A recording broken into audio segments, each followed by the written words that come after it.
અજય મોઢ કહે છે કે તમારી જેવું કેમ થવાય? મિત્ર, આમાં કેવું છે, 8-9 વર્ષનો અનુભવ છે. ખાસ યાદ રાખો, એક બહુ સારું કોટ છે, સક્સેસ કમ્સ ફ્રોમ એક્સપિરિયન્સ. સફળતા અનુભવોથી આવે.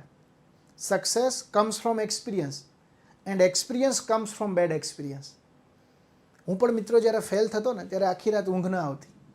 હું એવા ગામમાંથી આવું છું કે જ્યાં હું પહેલો વ્યક્તિ હતો જેણે જીપીએસસી પાસ કરી અને જીપીએસસીમાં ટોપ 5માં આવ્યો, સ્ટેટ ટેક્સ ઇન્સ્પેક્ટર તરીકે પાસ થયો. આખા ગામમાં કોઈ સરકારી નોકરીમાં નહોતું. મારું ગામ અમરેલી જિલ્લાનું જે બહુ બેકવર્ડ વિલેજ જ છે. એટલું બધું અમારું કંઈ, અમરેલી જિલ્લો એટલો બધો રીચ જિલ્લો નથી, પછાત જ છે. એટલો બધો ટૂંકમાં રીચ નથી. રોડ રસ્તાને તમે જુઓ એટલે ખબર પડે, ઉદ્યોગો કોઈ નથી, ખેતી ઉપર જ નિર્ભર છે બધું.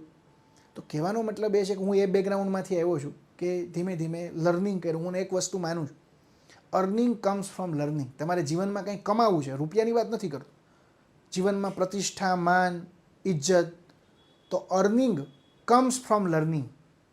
શીખવું પડશે. Knowledge is the currency of 21st century. જ્ઞાન 21મી સદીનું નાણું છે. આ ખાસ યાદ રાખવાનું.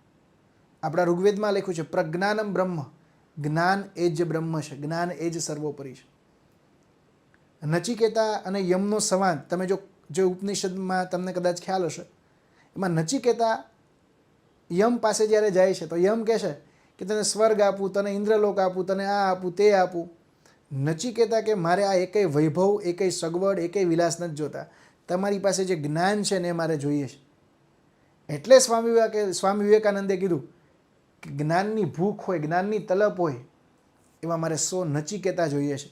મને 100 નચિકેતા આપો ને તો આ દેશને બદલી નાખું. આ સ્વામી વિવેકાનંદે એટલે કીધું હતું કે આવા વ્યક્તિ જોઈએ જેને જ્ઞાનની ભૂખ હોય.